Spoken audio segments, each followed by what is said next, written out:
A'udzubillahi minasyaitonirrajim. Bismillahirrahmanirrahim.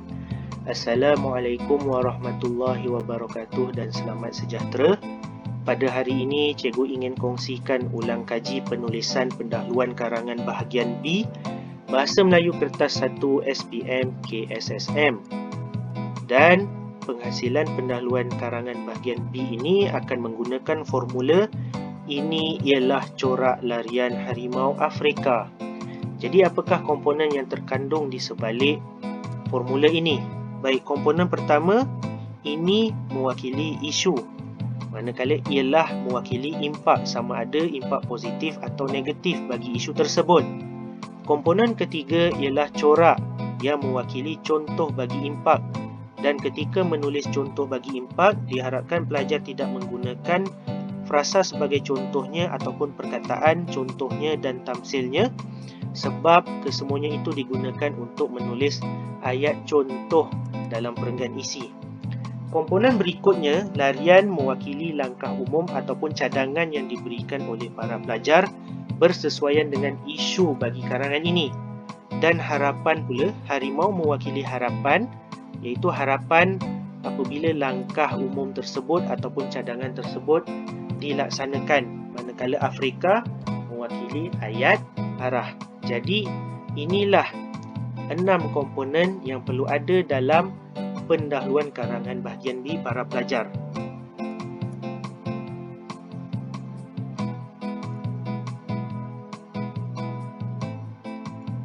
Baik, sekarang cikgu paparkan contoh soalan karangan bahagian B domain kerjaya yang akan kita gunakan untuk berlatih menghasilkan pendahuluan karangan bahagian B pada hari ini. Cikgu bacakan soalannya terlebih dahulu. Pada abad ke-21, sektor pertanian perlu mendepani pelbagai cabaran dengan matlamat untuk menjamin bekalan makanan mencukupi secara mampan kepada penduduk dunia. Maka, revolusi hijau perlu beralih ke arah pertanian pintar iklim.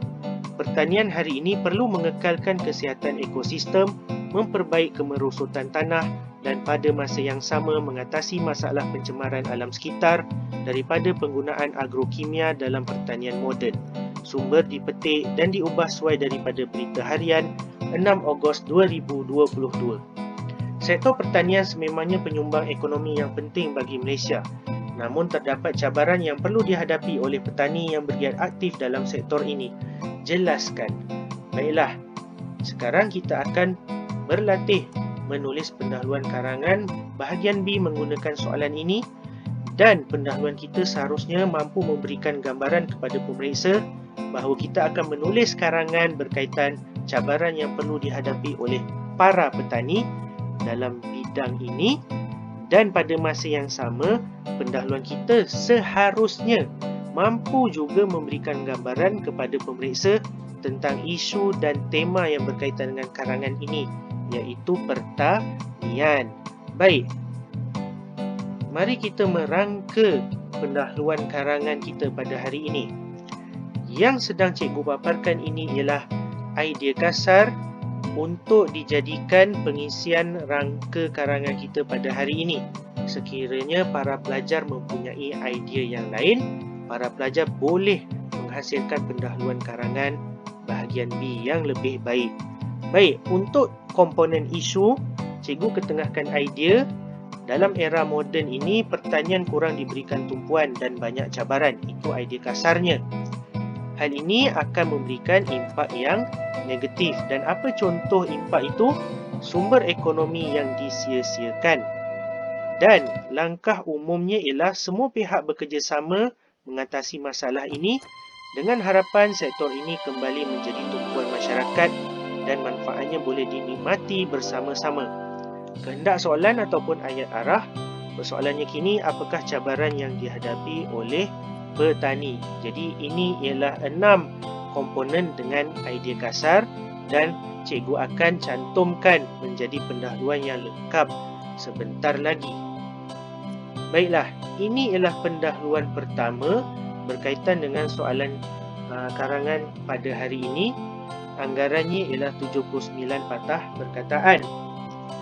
Baiklah, cikgu akan bacakan ayat ke ayat. Sektor pertanian kian dipinggirkan kerana cabaran yang dihadapi oleh para petani membuatkan generasi muda kurang berminat dengan sektor tersebut. Ini ialah bahagian isu. Cikgu beralih ke ayat seterusnya.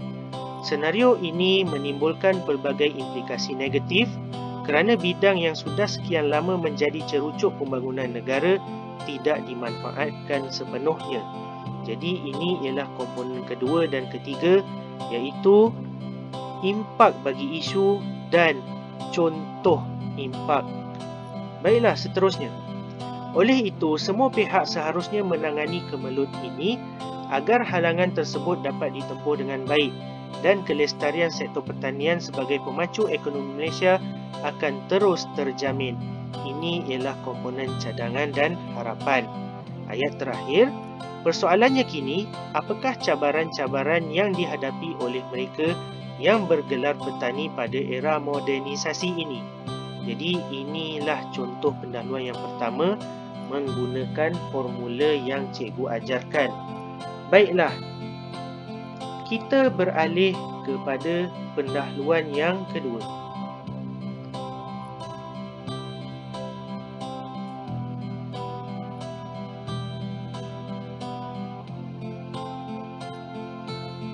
Baik, cikgu bacakan dari ayat ke ayat.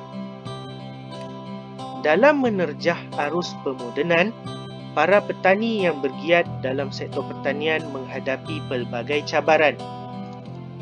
Baik, ini ayat yang pertama, iaitu isu. Kita beralih ke ayat yang kedua. Sekiranya dipandang dari sisi yang baik, situasi ini memberikan pelbagai impak positif. Jadi ini ialah komponen kedua, iaitu impak bagi isu. Walaupun isunya isu yang negatif, banyak cabaran, tetapi jika dipandang dari sudut positif, cabaran tersebut mampu memberikan kesan yang baik kepada para petani. Sekiranya para petani menghadapi cabaran tersebut dengan sempurna. Baik, kita beralih ke ayat seterusnya. Kepelbagaian cabaran yang dapat ditangani dengan jayanya akan menjadikan para petani moden lebih berkeupayaan untuk memanifestasikan pertanian pintar di negara ini sesuai dengan era revolusi perindustrian 4.0.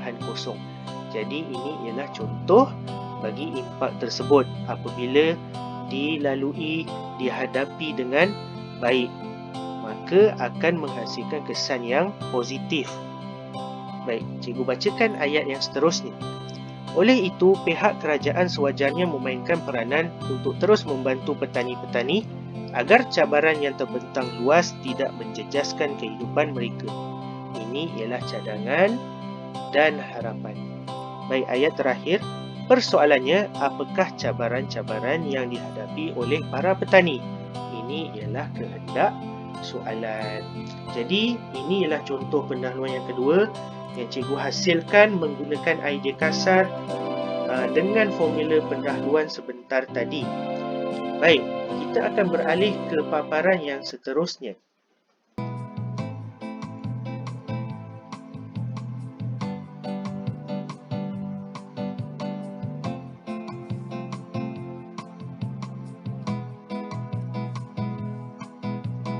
Baik, cikgu bacakan dari ayat ke ayat. Dasawarsa ini, pembangunan negara yang bernadikan bidang teknologi maklumat dan komunikasi menyebabkan sektor pertanian kurang rancak berbanding era terdahulu. Jadi ini ialah ayat isu. Cikgu bacakan ayat kedua. Senario ini menimbulkan beberapa impak negatif apabila sektor yang pernah menjadi pemangkin ekonomi negara tidak lagi diutamakan. Jadi ini ialah isu dan kesannya serta cikgu gabungkan dengan contoh bagi impaknya. Baik, ayat seterusnya. Seiring dengan arus modernisasi, para petani dilihat menghadapi pelbagai cabaran untuk bergiat aktif dalam lapangan ini. Kementerian Pertanian dan Keterjaminan Makanan seyogianya membantu petani-petani di negara ini agar cabaran yang terbentang luas di hadapan mereka dapat ditangani sebaik mungkin. Jadi ini ialah cadangan dan juga harapan bagi cadangan tersebut. Dan cikgu bacakan ayat arahnya kehendak soalan, iaitu komponen terakhir. Persoalannya kini, apakah cabaran-cabaran yang diharungi oleh mereka? Jadi inilah contoh ketiga pendahuluan ini dengan 78 patah perkataan. Baiklah.